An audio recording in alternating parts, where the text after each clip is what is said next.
दिल्ली में बढ़ रहे पॉल्यूशन को देखते हुए दिल्ली सरकार ने युद्ध प्रदूषण के विरुद्ध मुहिम के तहत रेड लाइट ऑन गाड़ी ऑफ ड्राइव शुरू की है। तो दिल्ली के पर्यावरण मंत्री हमारे साथ हैं गोपाल राय जी, उनसे बातचीट करते हैं। सर, स्वागत है आपका TV9 डिजिटल पर। और सबसे पहले यही जानना चाहेंगे, आज जो ड्राइव स्टार्ट हुई है, कैसा कंट्रीब्यूशन आपको लगता है इसका पॉल्यूशन कंट्रोल पर दिखेगा? देखिए, दिल्ली के अंदर जो सर्दियों में प्रदूषण बढ़ता है उसके मेजर 3 कारण हैं। एक, जो गाड़ियां चलती हैं उनका धुएं का प्रदूषण है। दूसरा, ये जो धूल उड़ती हैं, कंस्ट्रक्शन होता है उसका प्रदूषण होता है। और तीसरा, जो अलग अलग जगह चारों तरफ आग लगती है, बायोमास बर्निंग होती है, उसका प्रदूषण होता है। अभी जो दिल्ली के अंदर 15 सूत्री विंटर एक्शन प्लान पे काम हो रहा है, दिल्ली के मुख्यमंत्री अरविंद केजरीवाल जी ने 15 तरीके से दिल्ली को प्रदूषण को कम करने के लिए जो योजना बनाई है उस पर काम हो रहा है। एंटी डस्ट कैंपेन पूरे दिल्ली के अंदर चल रहा है। लेकिन अब जो आंकड़े आ रहे हैं वो ये दिखा रहे हैं कि धीरे धीरे दिल्ली में जो प्रदूषण है उसमें धूल के कणों का प्रदूषण की मात्रा कम हो रही है और धुएं का ज़्यादा बढ़ रही है। अब धुआं जो पैदा होता है उसमें गाड़ियों का बड़ा कंट्रीब्यूशन है। तो जैसे एंटी डस्ट कैंपेन चल रहा है डस्ट पोल्यूशन को कम करने के लिए, वैसे ही गाड़ियों का जो प्रदूषण है उसको कम करने के लिए आज से ये रेड लाइट ऑन गाड़ी आप का जो है पब्लिक कैंपेन शुरू किया गया है। इस कैंपेन का पर्पज क्या है? पर्पज ये है रेड लाइट ऑन गाड़ी आप कैंपेन का कि प्रति दिल्ली वाला व्यक्ति डेली सड़क पे आता है अपनी बाइक लेके, ऑटो लेकर के, कार लेकर के। रेड लाइट लगभग 10 से 15 रेड लाइट उसे क्रॉस करनी होती है।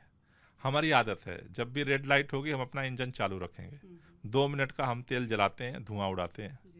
2-2 मिनट करके 15 जगह ऐसा करते हैं, आधा घंटा। लाखों लोग दिल्ली में प्रतिदिन आधा घंटा बेवजह का धुआं छोड़ रहे हैं। रेड लाइट ऑन गाड़ी आप कैंपेन का जो मकसद है, सबसे ये अपील करना, जागरूक करना, जब रेड लाइट आए गाड़ी बंद कर दो। प्रतिदिन आधा घंटा जो बेवजह के आप प्रदूषण पैदा कर रहे हो वो कम हो सकता है। इसके लिए ये अभियान शुरू किया गया। अच्छा, मेन टारगेट पॉइंट्स क्या क्या है सर? कहाँ कहाँ आपको लगता है कि इस अभियान की ज़्यादा ज़रूरत है और उन एरियाज़ को टारगेट किया गया? देखिए, अभी तो अलग अलग चौराहों पर ये पूरे दिल्ली में धीरे धीरे अभियान जाएगा। अभी आज हमने ITO से शुरू किया है। 28 तारीख को बाराखंबा चौराहे पे होगा। फिर 30 तारीख को जो है ये चंदगी राम अखाड़े पे किया जाएगा। 2 तारीख को फिर 70 के 70 जो विधानसभा क्षेत्र हैं पूरे दिल्ली के अंदर अलग अलग चौराहों पर होगा। फिर 3 तारीख को 2000 जगहों पर जो इको क्लब्स हैं वो छात्रों के साथ, टीचर्स के साथ उस जागरूकता अभियान को आगे बढ़ाएंगे। हमारी कोशिश है कि पूरी दिल्ली इस अभियान में जुड़े। क्यों? गाड़ी तो हम चलाते हैं और प्रदूषण की मार हम झेलते हैं। तो प्रदूषण के मार से बचना है तो इंजन ही तो बंद करना है केवल। इतना सा काम है, कोई कठिन काम नहीं है, ये सब कर सकते हैं।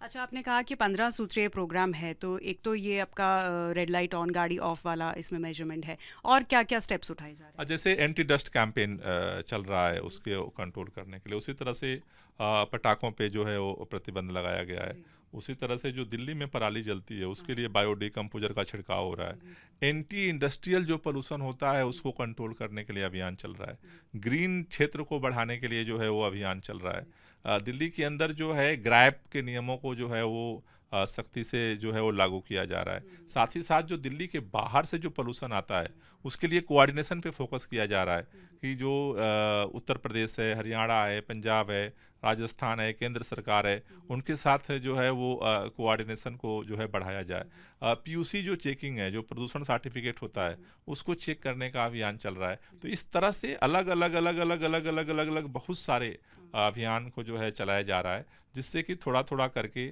प्रदूषण का जो स्तर है उसे और कम किया जाए। जी सर, लेकिन कब तक ये अभियान चलाए जाएंगे? क्योंकि विंटर आते ही स्मॉग की वजह से डस्ट बढ़ जाता है और AQI जो है वो ख़राब हो जाती है। तो अब 1 महीना, 2 महीना या कितना लंबा ये प्रोसेस चलने वाला है? नहीं, वो तो देखते हैं, AQI को हम मॉनिटर करते हैं।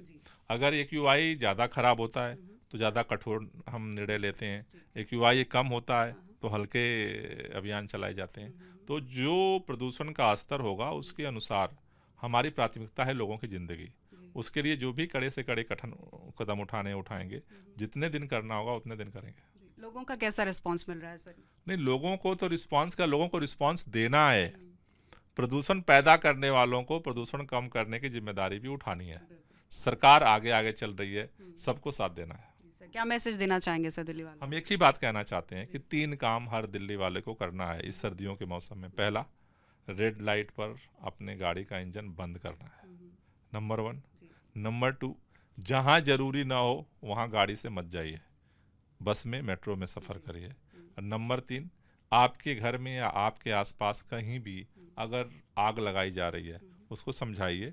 अगर नहीं कोई समझता है तो दिल्ली ग्रीन ऐप मोबाइल में डाउनलोड करिए, उसका फ़ोटो खींच के भेज दीजिए, फिर हम उन्हें समझाएंगे। तो कड़े कदम उठाए जा रहे हैं इस बार दिल्ली का प्रदूषण स्तर कंट्रोल करने के लिए, और पर्यावरण मंत्री गोपाल राय जी ने हमें बताया कि किस तरीके से 15 सूत्रीय जो मेजरमेंट प्रोग्राम है दिल्ली सरकार का वो चलाया जाएगा, और इस बार कड़ी निगरानी इस बात पर रखी जाएगी कि दिल्ली की एयर क्वालिटी जो है वो ख़राब होने से जितनी कोशिश है वो बचाई जा सके। कैमरामैन खड़क सिंह के साथ सिमरन कौर, TV9 डिजिटल, दिल्ली।